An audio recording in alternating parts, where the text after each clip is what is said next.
On dit que la plus grande différence qui existe entre le grand et les petits, c'est que le petit,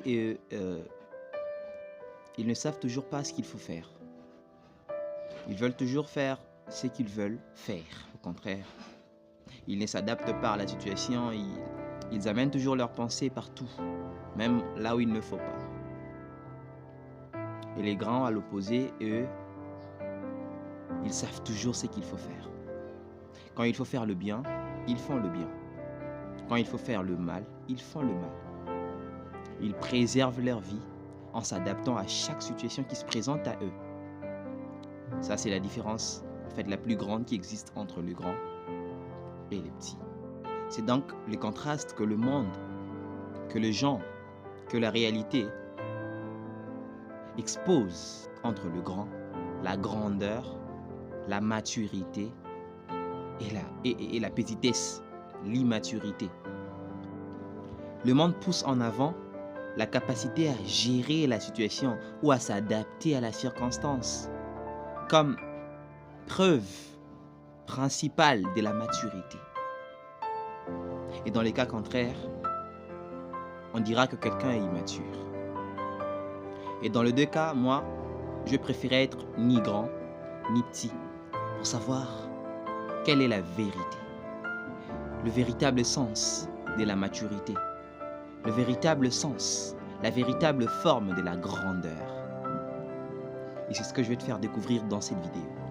C'est pourquoi je t'invite à t'abonner si tu es nouveau sur la chaîne, à partager à tes frères que tu aimes le plus, à tes sœurs également, à donner ton commentaire, tout ce que tu penses de cette vidéo. Et ensuite, tu aimes si tu veux. Mais le plus important, c'est que n'arrête pas de me suivre. Let's go! Après avoir tant réfléchi à la lumière de la parole de Dieu, j'ai découvert que ce que le monde appelle grandeur, cache dans sa profondeur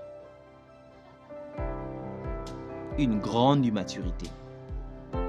Ce que les gens appellent maturité cache en elle une véritable immaturité. Parce que la grandeur, c'est pas l'oisiveté. La grandeur, c'est pas la flexibilité en fait. La grandeur, c'est pas la capacité à faire ce qui est bien quand il faut ou ce qui est mal quand il le faut. Non. Dans ce cas alors, on dira qu'être grand, c'est être hypocrite. Non. La grandeur n'exclut pas l'authenticité. La grandeur n'exclut pas la vérité. Et c'est par là que j'ai compris qu'être grand ou la grandeur, ce n'est pas la capacité à gérer sa vie entre le bien et le mal. Ce n'est pas la capacité à faire le bien quand il le faut et le mal quand il le faut également. Non, loin de là. Mais la grandeur, c'est au contraire cette volonté. Ce n'est même pas une capacité, c'est atteindre la volonté, le niveau de se décider de faire le bien.